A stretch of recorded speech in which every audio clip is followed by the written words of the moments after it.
Hello everyone. As you know, the last video we discussed about the last pillar of out of the eight pillars of prosperity, self-reliance. And so today we are going to conclude this subject about the eight pillars of prosperity. And we're going to conclude it by talking about the temple of prosperity.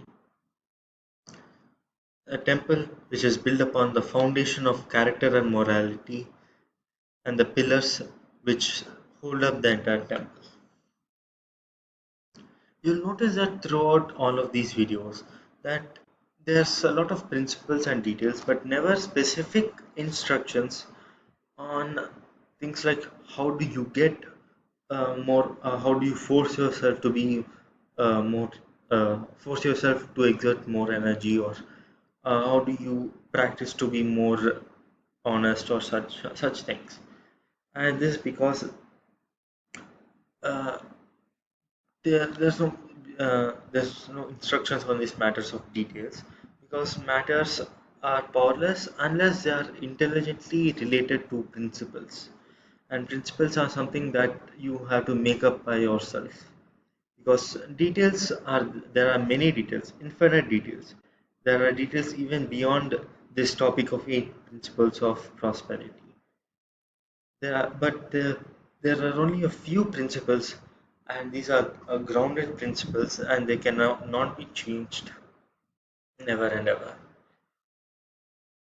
So one must adhere rigidly to the principle, follow it as it is, and they shouldn't allow any sort of personal uh, allow themselves to be drawn away for personal whims.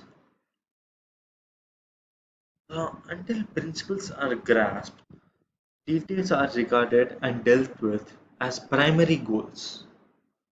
And dealing with details, like I said, since they are infinite and changing, they lead to multiple complications and confusions and multiple issues. So, to have the body of prosperity, you must have the spirit of prosperity, which is the quick spirit of moral value. So, what do I mean?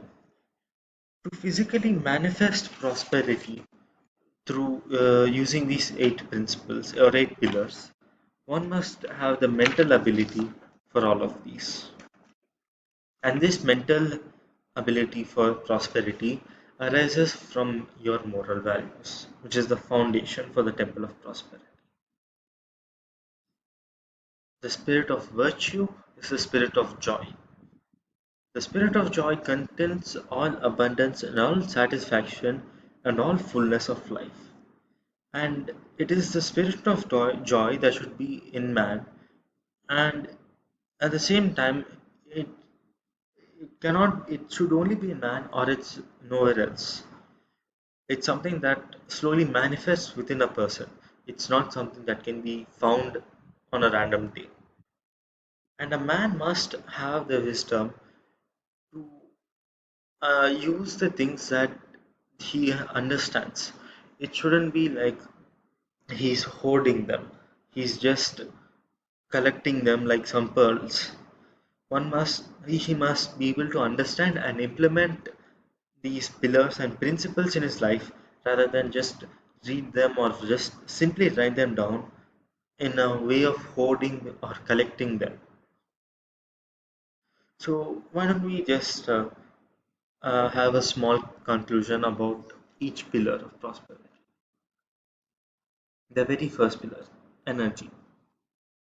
Energy is rousing yourself up to do strenuous exertion so that you complete your task without further delay. Economy.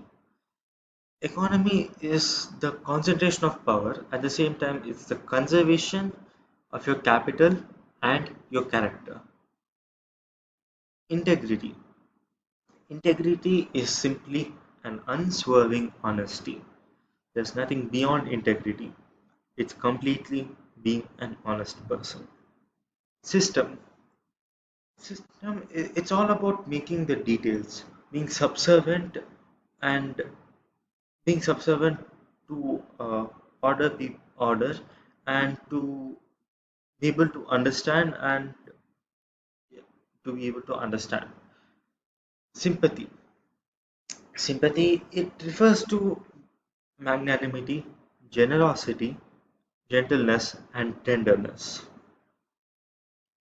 Sincerity. Sincerity is being sound and whole, at the same time being robust and true. It means being one person in, not being one person in public and being another in private. Being another in private. Having a whole personality which is completely true and not two-sided, not too fixed. Impartiality. It's justice, not striving for self, but as weighing both sides, not telling which is correct, but choosing is more, uh, what is more sufficient, not what is next. And the last pillar, self self-reliance, looking only to oneself for strength and support, and not towards an external source. So, throughout these eight pillars, the first four pillars, energy, economy, integrity, system, are the first four. And these four are the basis.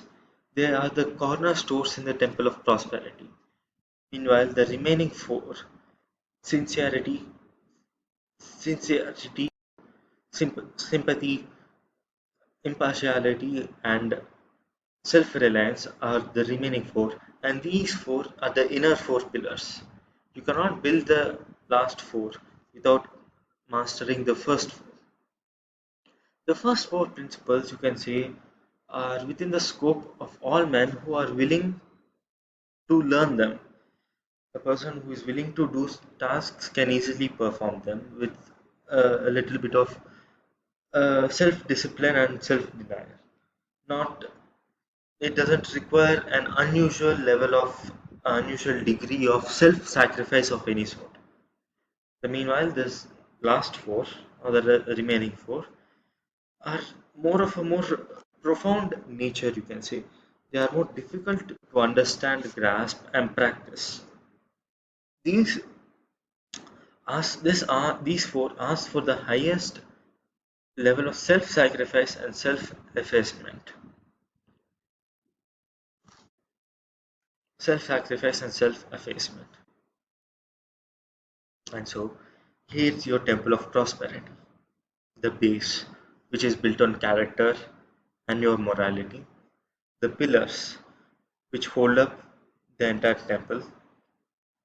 They are built on the foundation to hold up the temple. And next, you have the top, which are your actions from your side. It all depends on your perspective and how you understand these eight pillars. But remember, important things. And the first thing, you cannot build any sort of foundation without a good morality and a good character, which is the foundation. You cannot go for the second four without understanding and implementing the first four. And mastering the second four requires the highest degree of self sacrifice. And you can only finish the temple if you implement them in your life from your perspective, not from some sort of external way. And this is the eight pillars of prosperity, and this is the conclusion. Thank you.